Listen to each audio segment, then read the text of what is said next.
Kalimat ini Bapak Ibu sudah disampaikan oleh pelaku maksiat pada masa baginda Nabi Muhammad SAW. Apa kata mereka? Kalau kami hari ini bermaksiat, kan kami bisa bertobat. Apa jawaban para sahabat ketika itu? Yakinkah engkau besok bisa hidup? Betul kau tidak korupsi? Enggak, aku tidak korupsi. Kau tahu orang lain yang tidak korupsi, yang korupsi? Enggak tahu.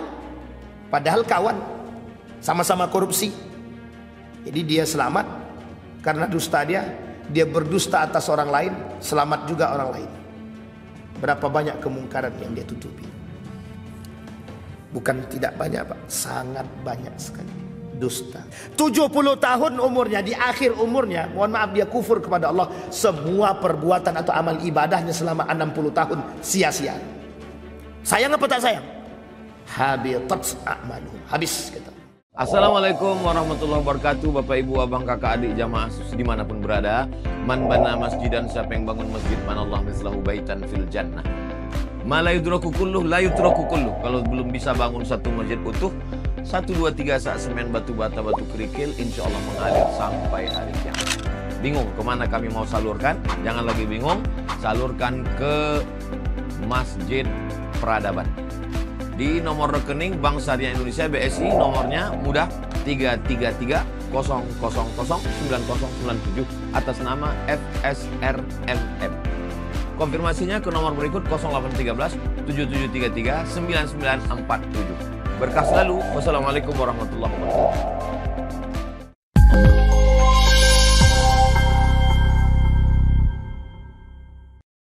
Baik Bapak Ibu sekalian yang berbahagia, di subuh hari ini kita ingin coba mengangkat menjadi kafir tanpa sadar.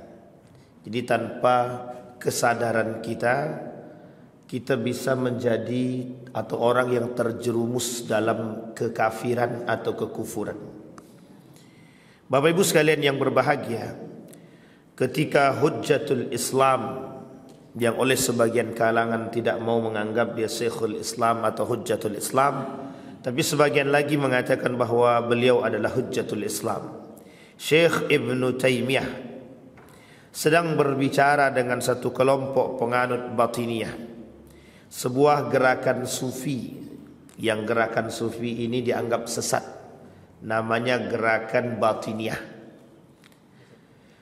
Gerakan ini Bapak Ibu dan lain sebagainya dulu pernah terjadi atau pernah dianut oleh sekelompok orang pada era modern, tapi kemudian tidak terlalu populer sehingga mohon maaf dianggap itu adalah aliran-aliran yang sesat dan menyesatkan.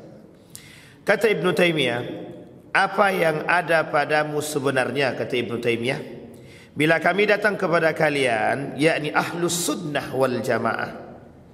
Kemudian beliau berkata, wibawa kami bisa menjadi luntur, tapi bila kami pergi ke Tartar, Mongol yang kafir itu, wibawa kami justru muncul. Ulama penghafal Quran yang dikenal dengan menguasai ilmu fikih, hadis, tafsir dan ilmu usul kemudian menjawab, tahukah kalian perumpamaan antara kami, kalian dan orang Tartar ketika itu, Mongol? Kami ibarat kuda-kuda berwarna putih, kalian ibarat kuda-kuda berwarna belang-belang. Sedangkan orang Tartar itu ibarat kuda hitam. Jika yang belakang masuk ke dalam kelompok yang hitam, maka seakan-akan berwarna putih. Kalian masih sedikit bercahaya. Jika kalian datang kepada kami, orang-orang yang memiliki cahaya terbesar dan sunnah, maka tampaklah kegelapan dan warna hitam yang ada pada kalian. Demikianlah perbandingan kami antara kami dengan kalian, kami dan orang-orang Tartar itu. Kata beliau, orang kafir pun berkelas-kelas.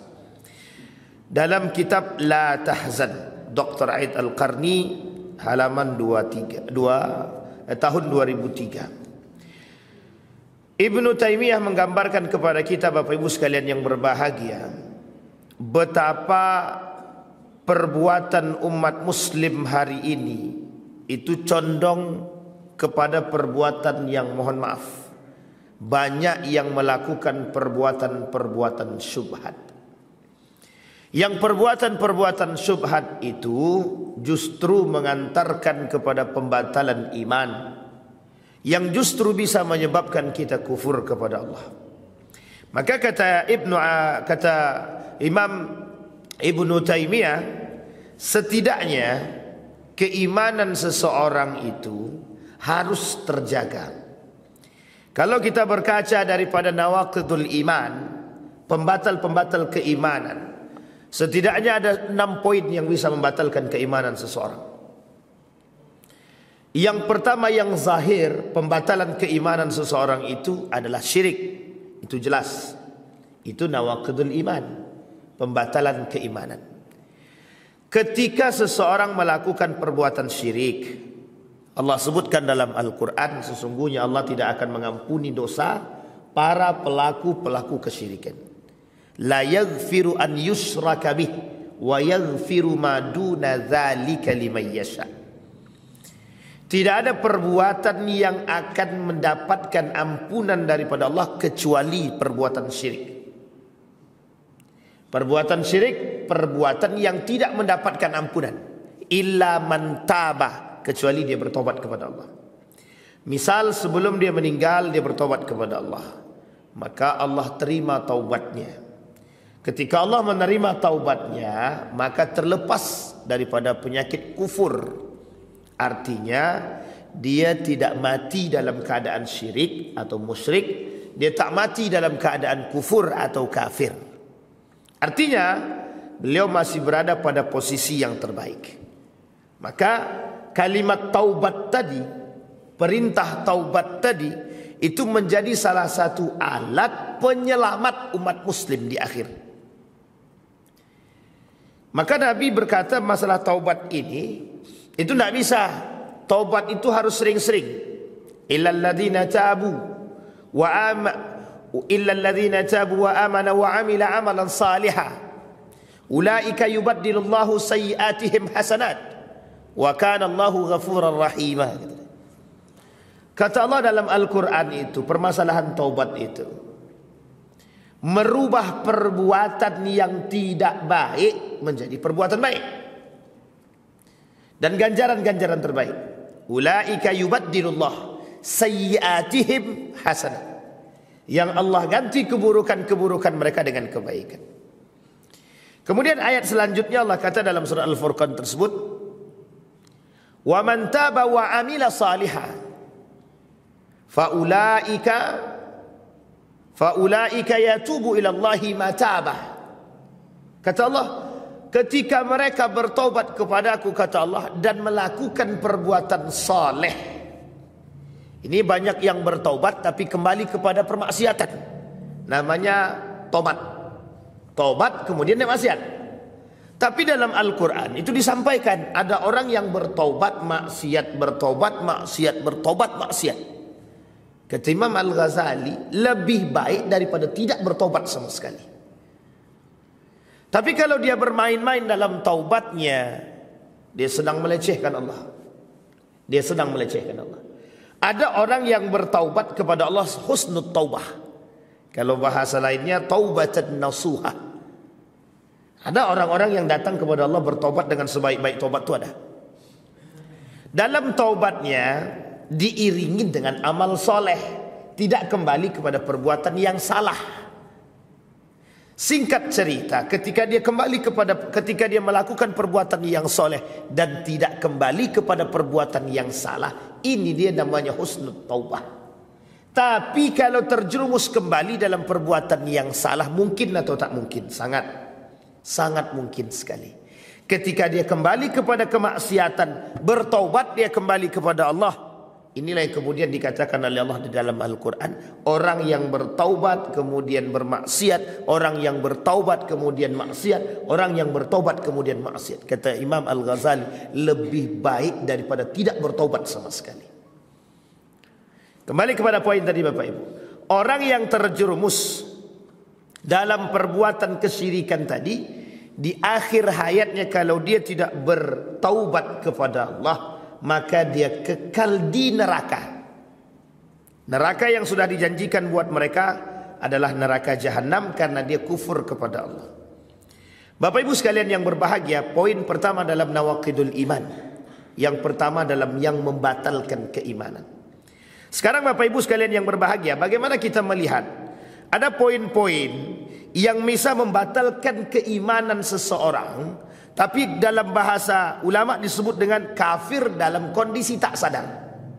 Ini Bapak Ibu, saya kasih contoh yang paling sederhana. Selalu saya sampaikan di sini sebenarnya, tapi mudah-mudahan dalam setiap ucapan kita itu bisa mengandung unsur kekufuran kepada Allah. Kita ambil contoh. Mana yang lebih kuat? Manusia atau Allah? Mana yang lebih kuat? Manusia atau Allah? Kita semua yang hadir secara lisan, bukan secara batin, tapi secara lisan kita akan mengatakan Allah lebih kuat. Sekarang kita lihat seberapa banyak ketundukan hawa nafsu kita, seberapa banyak pernyataan iman kita, seberapa kuat iman kita mengatakan bahwa Allah lebih berkuasa daripada manusia. Dalam urusan perbuatan, dalam aktivitas sehari-hari kita. Adakah kekhawatiran manusia terhadap sesuatu yang kekhawatiran itu melampaui rasa takut kepada Allah? Kita ambil contoh yang paling sederhana. Ketika kita punya masalah, kemana yang pertama kali kita sandarkan masalah kita? Kepada Allah atau kepada manusia? Kata Imam Ibnul Qayyim Al-Jauziyah, orang yang punya masalah apapun, sekecil apapun, Allah katakan, datang kepadaku, aku datang kepada kalian. Minta kepadaku, aku beri, kata Allah. Wa idza sa'alta fas'alillah. Kata Nabi kepada Ibnu Abbas, wa idza sta'anta fasta'in billah. Kalau kau minta, minta sama Allah. Kalau kau mohon bantuan, mohon bantuan sama Allah. Manusia terjerumus dalam kekufuran ketika dia datang kepada manusia terlebih dahulu sebelum dia datang kepada Allah. Itu tanpa sadar Pak kita buat. Seolah-olah kita merasa perbuatan kita itu betul. Kita datang kepada manusia, kita sedang punya masalah beras. Pak Ketua, tolonglah bantu aku. Betul-betul tak ada beras kami di rumah lagi. Mohon maaf, kata ketua, kebetulan beras kami pun habis. Kecewa apa tak kecewa? Kecewa. Kenapa dia kecewa? Karena dia datang kepada manusia. Allah bisa saja kabulkan, Allah bisa saja tolak. Karena dia datang kepada manusia. Terjerumus kita dalam indikasi yang paling sederhana dalam perbuatan kita, kufur kepada Allah. Loh, kenapa kok bisa kufur begitu Pak Ustaz? Ya, karena kita tidak datang kepada Allah. Tanpa kita sadari, iman kita rusak, akidah kita rusak. Kenapa kok bisa begitu? Kata Imam Al-Baihaqi dalam kitabnya Syu'bul Iman, cabang keimanan itu. Salah satu bentuk keimanan kita kepada Allah, menyertakan Allah dalam setiap urusan. Itu dalam setiap urusan, apalagi dalam setiap masalah. Kita yang terfikir dalam benak kita hari ini Bapak Ibu sekalian yang berbahagia, bagaimana manusia itu bisa memberikan solusi seketika. Kita berharap solusinya langsung datang. Kalau berharap kepada Allah, solusinya lambat. Kalau berharap kepada manusia, mungkin bisa langsung dapat. Padahal tidak seperti yang kita bayangkan. Satu, Pak, sederhana tapi merusak. Sederhana tapi merusak. Yang kedua, ketika lisan kita berkata dengan satu hal yang sangat sederhana. Nak, kalau kau tak makan, kau lapar. Dalam berfikir logika kita, orang yang tak makan itu pasti lapar. ditambah dengan keimanan dan meyakini maksud daripada logika tadi. Tak usahlah kau makan lagi, matilah situ. Laparlah situ, laparlah, tak usah makan-makan lagi. Seolah-olah yang memberikan kehidupan kepada mereka ini adalah makan, bukan Allah. Ingat Pak, sederhana tapi rusak akidah kita dibuat. Itu yang kita hantarkan kepada anak. Apa yang dilakukan oleh Sayyid Nursi? Kata Sayyid Nursi kepada salah seorang yang meminta dia untuk makan bersama dia. Apa kata yang memberikan makanan? Tuan, silahkan makan. Kalau tuan tidak makan dan tuan terus belajar, tuan akan sakit. Seketika Sayyid Nursi berkata, kata Sayyid Nursi, betulkah makanan ini yang membuat aku sakit atau tidak sakit? Singkat cerita, beristighfar pelayan tadi. Apa kata Sayyid Nursi? Yang memberikan kehidupan kepada manusia bukan manusia, tapi Allah. Ini harus dipahami Bapak Ibu. Rusaknya akidah kita hanya karena ucapan semata. Jangan bermain-main dengan ucapan yang mohon maaf meniadakan Allah dalam segala urusan. Sampai di sini bisa dipahami Bapak Ibu ya. Maka Bapak Ibu sekalian yang berbahagia, ketika orang melakukan perbuatan seperti itu tanpa sadar terjerumus dalam kekufuran.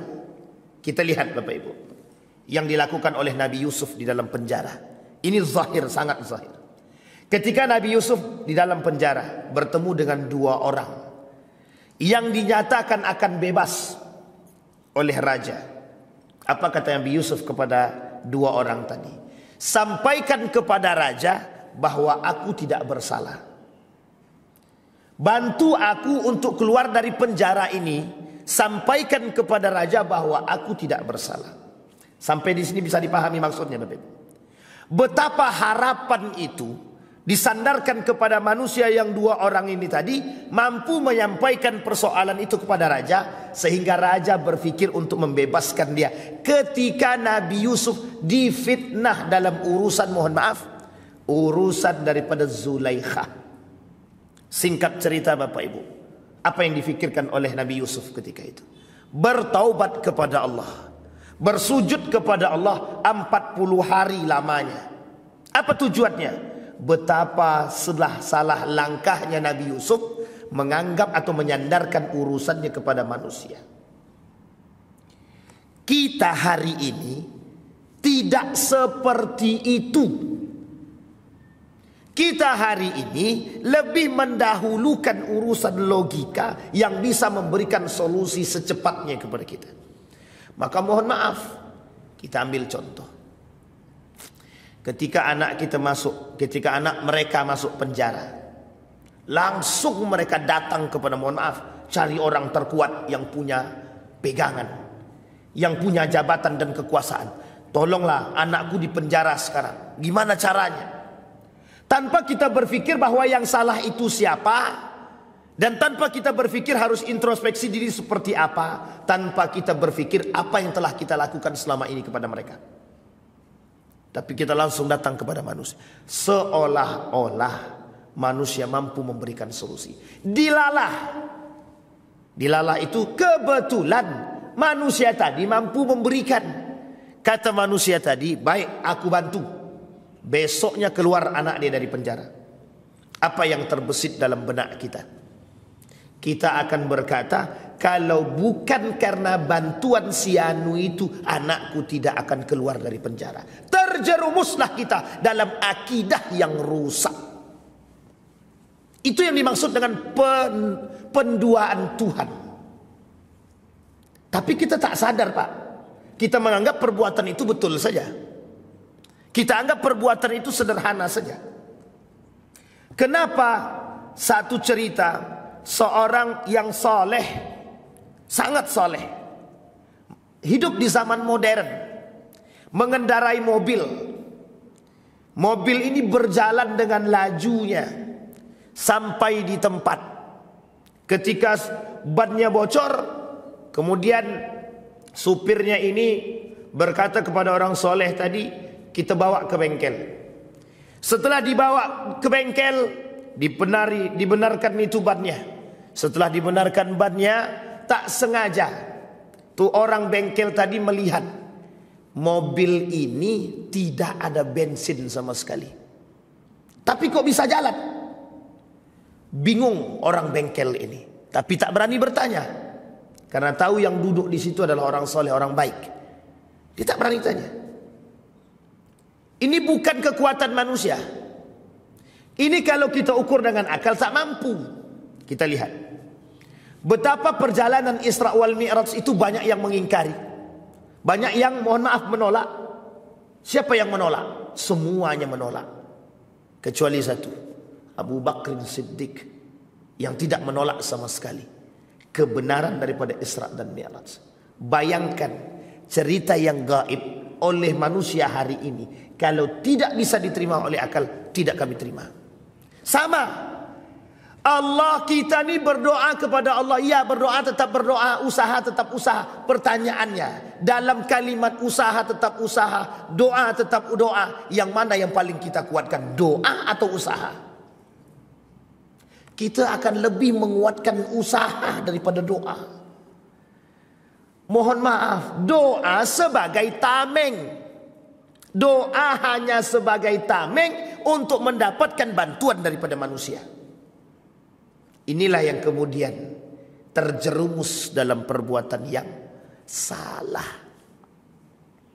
Ditambah lagi kalau mohon bantuannya kepada, mohon maaf, sesuatu yang sangat-sangat salah. Dia sakit, ketika sakit tak kunjung sembuh, datang dia ke dukun. Kata dukun tadi, kau ni diguna-guna nih, kata dia. Nah, itu lebih parah lagi tuh. Sudah tak datang kepada Allah, itu lebih jauh daripada syiriknya itu. Syiriknya sudah syirik besar itu. Artinya apa? Keterjerumusan kita dalam perbuatan tersebut sangat nampak. Satu. Yang kedua, orang yang terjerumus, orang yang bisa membatalkan keimanan, perbuatan yang bisa membatalkan keimanan seseorang dan bisa menyebabkan, mohon maaf, retaknya daripada keislaman seseorang. Kufur. Kufur itu Bapak Ibu sekalian yang berbahagia, perbuatannya itu setara dengan perbuatan orang kafir. Hari ini Bapak Ibu, banyak pengikut manusia-manusia kelompok Murji'ah. Kelompok Murji'ah itu, saya sampaikan singkat saja. Murji'ah itu mereka yang menganggap dosa besar itu biasa. Dosa besar itu sangat besar, tapi dianggap oleh mereka biasa. Kita lihat terjerumusnya mereka dalam kekufuran tanpa sadar, telah menjadi orang yang kafir tanpa sadar. Orang yang sengaja meninggalkan sholat, sengaja, bukan tidak sengaja. Orang yang sengaja meninggalkan sholat tanpa ada rasa bersalah dalam diri dia, maka sudah terjerumus dalam perbuatan kekafiran. Al-ahdu bainana wa bainahu as-salah. Perbedaan kita dengan orang kafir, kata Nabi, cuma satu, salat. Sampai Nabi kata dalam hadisnya, man taraka shalah fahuwa kafir, yang meninggalkan salat kafir. Man shalla yura'i faqad asyraka, man sama yura'i faqad asyraka, wa man tasaddaqa yura'i faqad asyraka. Kata Nabi, yang salat berharap untuk dipuji, syirik. Berharap orang berpuasa, berharap mendapatkan pujian atau ingin dipandang orang, syirik. Apalagi mereka tidak sholat, tinggalkan sholat dengan sengaja, kufur Pak, kufur. Perbuatan kufur seperti ini, itu perbuatan yang datang kepada kita. Betapa kita enteng saja melihat orang tidak sholat. Betapa kita enteng saja melihat, mohon maaf, ketika ada keluarga kita, ketika ada anak kita tidak sholat, bahkan kita tidak resah sama sekali, tidak gelisah sama sekali. Ini pertanyaan besar, beriman atau tidak? Bukan hanya orang yang tidak sholat. Kalau tak sholat jelas kufurnya Pak. Tapi kalau kita sebagai orang yang sadar, tapi kita tidak mengetahui, tidak mengajak mereka, tidak memberikan peringatan kepada mereka. Pertanyaan besar, Anda beriman atau tidak? Yang kedua, kufur kepada Allah. Itu tanpa kita sadari. Tanpa kita sadari. Terjerumus kita dalam kekufuran. Hari ini kelompok itu datang. Namanya Murji'ah. Murji'ah permisif. Orang yang memudah-mudahkan dosa besar. Ketika anak kita tak pakai jilbab, mohon maaf Pak, itu melanggar syariat. Kita anggap itu dosa kecil, padahal itu dosa besar. Dan ini tersebar Pak. Ketika ada orang berzina, itu dosa besar Pak, bukan dosa kecil. Ketika ada orang minum khamar, itu dosa besar. Ketika ada manusia menyakiti manusia, itu dosa besar. Derajat dosa besar itu oleh Imam Az-Zahabi, itu justru hampir bisa menyamakan derajat kekufuran. Hati-hati Pak. Maka perbuatan yang lain yang bisa membuat orang itu kafir tanpa sadar, ketika dia melakukan menyakiti manusia atau membunuh manusia. Kata Allah dalam Al-Quran, faka'annama qatalad nasa jami'a. Itu dosa besar Pak.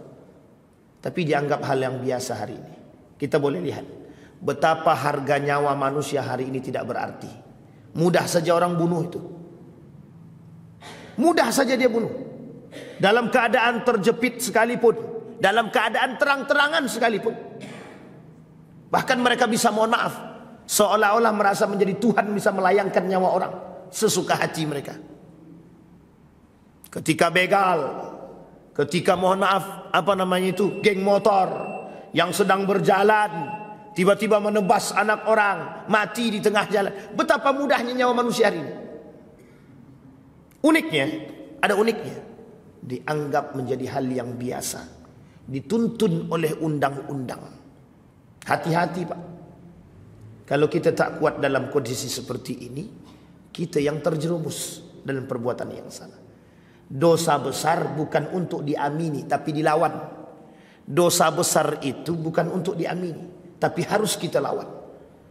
Maka Bapak Ibu sekalian yang berbahagia, tak salah ketika Imam Syamsuddin Al-Zahabi itu menuliskan buku judulnya Al-Kabair, dosa-dosa besar. Ada 76 lebih Pak dosa besar itu. Kalau cuma 5 saja mungkin kita masih bisa berhati-hati Pak. Tapi kalau sudah 70 lebih, kalau kita tidak betul-betul berhati-hati, kita terjerumus dalam perbuatan-perbuatan yang mohon maaf mengantarkan kita kepada kekufuran Pak. Uniknya mohon maaf, aku bersumpah atas nama Al-Quran. Bersumpah atas nama Al-Quran, kalau aku tidak melakukan perbuatan tersebut. Sekarang kita tanya, Anda bersumpah atas nama Allah, atas nama Quran? Kalau atas nama Quran, syirik apa tak syirik? Adakah diajarkan dalam Islam bersumpah atas nama Quran? Tidak ada. La wallahi, kata Allah, wallahi tallahi billahi. Artinya bersumpah atas nama Allah. Orang kafir Quraisy percaya dengan agama Ibrahim. Abu Hakam. Siapa nama Abu Hakam itu? Nama lain daripada Abu Jahal. Ketika Abu Jahal ditanya oleh Abu Sufyan tentang kebenaran agama Muhammad yang dibawa oleh Nabi Muhammad, apa kata jawaban Abu Jahal? Wallahi, apa yang dibawa oleh Muhammad sungguh benar. Coba bayangkan, Abu Jahal yang bilang, wallahi agama yang dibawa oleh Muhammad itu benar. Tapi kemudian Abu Sufyan bertanya begini, loh, kalau tahu engkau kebenaran agama Nabi Muhammad itu, agama yang dibawa oleh Muhammad, kenapa kau tak beriman? Bahasanya sederhana, gengsi. Loh, serius Bapak Ibu, memang karena gengsi. Bapak Ibu tahu kenapa dia disebut dengan Abu Jahal itu? Bukan tanpa alasan. Salah satunya karena kebodohan dia. Kebodohan terhadap akidah yang benar. Kebodohan atas keimanan yang benar. Abu Jahal itu tidak mau beriman kepada agama Muhammad, tidak mau percaya kepada Al-Quran, bukan tanpa sebab. Sebabnya gengsi saja. Apa kata Abu Jahal? Kabilah kami dengan kabilah Muhammad ini bersaing. Ketika musim haji datang, satu hari yang memberi makan kabilah haji, orang haji tadi kabilahnya Muhammad. Satu harinya lagi kabilah kami. Jadi kabilah kami dengan kabilah Muhammad itu bersaing. Sekarang dari kabilah Muhammad ada nabi, sementara dari kabilah kami tak ada nabi. Ini kata Abu Jahal. Masalahnya cuma di situ, Pak. Inilah alasan kenapa Abu Jahal itu dipanggil Abu Jahal. Tahu artinya Bapak Ibu Abu Jahal itu? Sangat bodoh. Kalau bodoh saja jahil. Kalau jahal, bodoh gitu. Hanya karena, jadi iman itu hanya karena tidak beriman, hanya karena gengsi. Apa kata Abu Jahal? Kabilah kami sama-sama kuat, kabilah sama-sama terhormat. Hanya saja dari kabilah sebelah ada nabi, kami tak ada nabi. Itu cuman, Pak. Kalau ada nabi dari sebelah dia, maka dia beriman tuh kepada nabi. Coba bayangkan. Persoalan sederhana, Bapak Ibu sekalian yang berbahagia. Nah, kembali kepada poin kita tadi, Bapak Ibu. Dosa besar itu merajuk kepada kekufuran, Bapak Ibu. Dosa besar bisa mengantarkan kita kepada kekufuran. Uniknya manusia hari ini tidak sadar, Pak. Sangat-sangat tidak sadar. Kalau perlakuan atau perbuatan kita hari ini hampir menjerumuskan kita dalam kekafiran tanpa sadar. Uniknya, mohon maaf.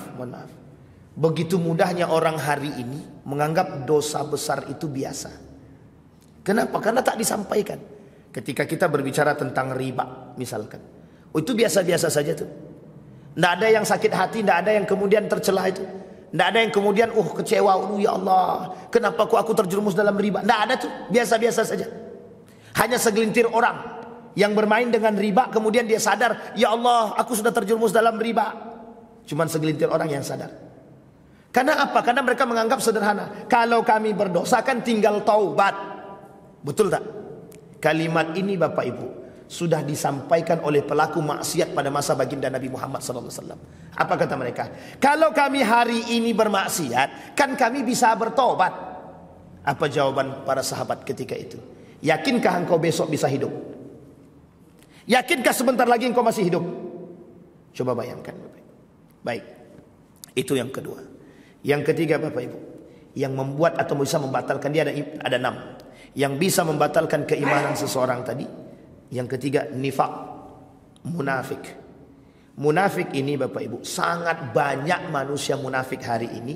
Tapi ingat, kata Ibnul Qayyim Al-Jauziyah, an-nifak itu bisa mengantarkan kekufuran kepada kita. Terjerumusnya manusia dalam perbuatan nifak bisa mengantarkan manusia kepada mohon maaf. Terjerumus dalam kekafiran atau kekufuran. Kita ambil contoh. Ketika ada yang mengatakan bahwa Al-Quran itu bukan satu-satunya kitab yang paling benar. Tetapi masih ada kitab yang lain yang juga sama-sama benar. Kira-kira pernyataan saya ini salah atau betul? Ibu-ibu, betul apa salah? Salah ya. Yang benar satu-satunya. Al-Quran adalah kitab satu-satunya yang paling benar. Tidak ada yang lain. Sama Pak, ketika mereka mengatakan Islam itu bukan satu-satunya agama yang benar, tapi masih ada agama yang benar, tapi agama-agama yang lain juga benar. Kira-kira pernyataan ini salah apa tidak? Bagi orang beriman salah. Bagi orang yang munafik sama. Kata orang munafik itu tidak salah. Memang betul ada kebenaran yang lain dari jalur yang lain. Maka kata mereka kebenaran itu relatif. Artinya apa kalau kebenaran relatif itu? Bisa datang kebenaran itu dari jalan yang lain. Pertanyaannya adalah, rusak apa tidak akidah kita? Satu sisi kita nifak, satu sisi akidah kita rusak. Perbuatan sederhana seperti ini menjerumuskan kita tanpa sadar dalam kekafiran. Oh, kafir berarti keluar daripada Islam? Bukan. Sebagian ulama berbeda pendapat tentang ini. Ada yang mengatakan kalau terus menerus dia melakukan perbuatan seperti ini, dia bisa keluar daripada Islam. Tapi sebagian ulama yang lain mengatakan mereka sama derajat pahalanya, derajat ibadahnya atau akibat daripada perbuatan yang dia buat sama derajatnya dengan perbuatan orang kafir. Kufur namanya. Kalau kufur berarti tak bernilai di sisi Allah sama sekali. Berarti kalau dia berdusta, Ustaz, bagaimana? Kalau dusta cuma sekali kemudian dia bertobat, itu masih Allah ampuni, Pak. Tapi yang uniknya hari ini, dusta itu dianggap biasa. Ra'suz dzunubi al-kadzib. Bapak dari segala dosa itu dusta. Makanya mohon maaf, kenapa salah satu penyakit kenifakan itu terdapat pada dusta. Nomor satu, Pak. Nomor satu. Orang itu dikatakan munafik karena dia dusta. Nomor satu. Yang lain tuh mengikut. Makanya dikatakan oleh Nabi, Ra'suz dzunubi al-kadzib. Kepala di antara segala dosa itu apa? Dusta. Kalau terus-terusan dia berdusta, bisa kufur dia. Bisa kufur kalau terus-terusan berdusta. Itu yang oleh kata Imam Hasan Al-Basri. Orang yang selalu berdusta terjerumus dalam kekufuran. Jadi ini yang terjadi, Pak. Sekarang kita lihat berapa mudahnya orang berdusta hari ini. Semudah apa orang berdusta hari ini? Bukan mudah lagi, mudah sangat. Sampai-sampai untuk menyelamatkan diri dia harus berdusta. Sekarang bahkan mohon maaf, sulit bagi lidah kita untuk berkata jujur karena takut. Sehingga mohon maaf. Gara-gara dusta ini banyak kemaksiatan yang tertutupi. Banyak kemaksiatan yang tertutupi. Betul kau tidak korupsi? Enggak, aku tidak korupsi.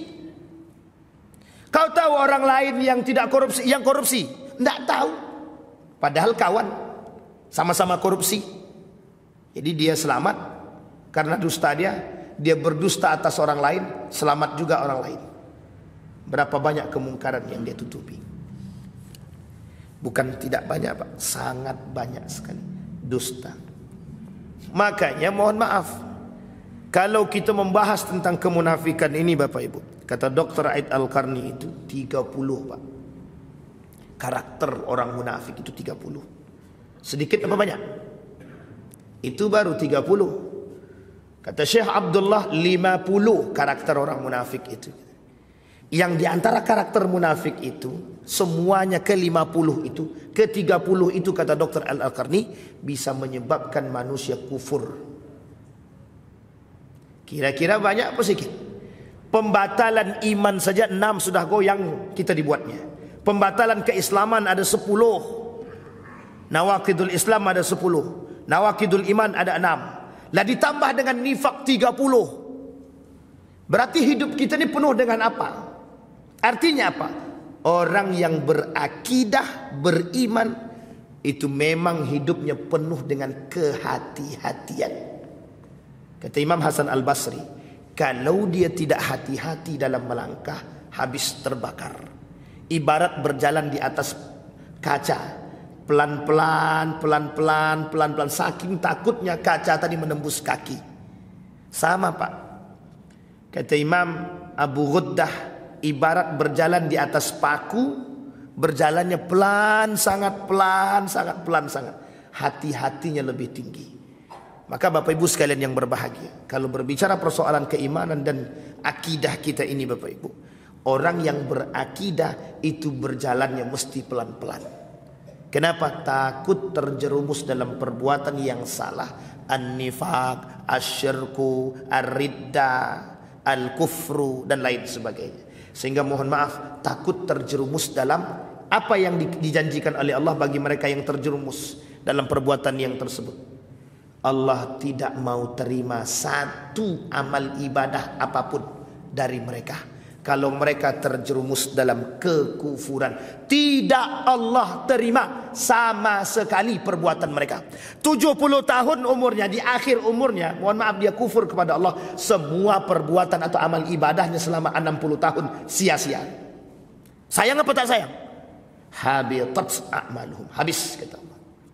Bapak Ibu sekalian yang berbahagia, kesimpulan dari apa yang saya sampaikan.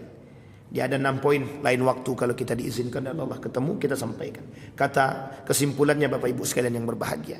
Saya mengutip dari pernyataan baginda Nabi Muhammad sallallahu alaihi wasallam. Kata Nabi kepada Ibnu Abbas, "Ihfazillah yahfazka." Jagalah Allah, niscaya Allah akan menjagamu. Maksudnya apa? Salah satu cara kita untuk berhati-hati, jaga nilai-nilai agama. Orang yang menjaga nilai agama hidupnya penuh dengan hati-hati, sangat berhati-hati. Saya kira itu saja, mudah-mudahan ada manfaatnya bagi kita semua. Mudah-mudahan bisa menjadi penolong bagi kita kelak di hari kiamat. Mudah-mudahan bisa menjadi penuntun kita dalam diterimanya amal soleh kita, agar tidak terjerumus dalam perbuatan yang salah. A'udzubillahi minasyaitonir rajim. Bismillahirrahmanirrahim. Alhamdulillahirabbil alamin, hamdan syakirin, hamdan na'imin, hamdan yuwafi ni'amahu wa yukafi'u mazida. Ya Rabbana lakal hamdu kama yanbaghi li jalali wajhikal karim wa 'azimi sultanik. Allahumma salli ala Muhammad wa ala ali Muhammad.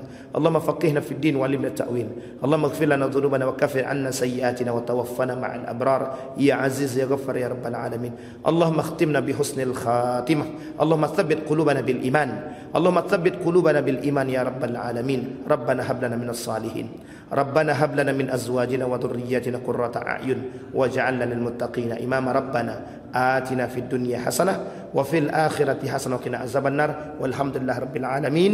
السلام عليكم ورحمة الله وبركاته.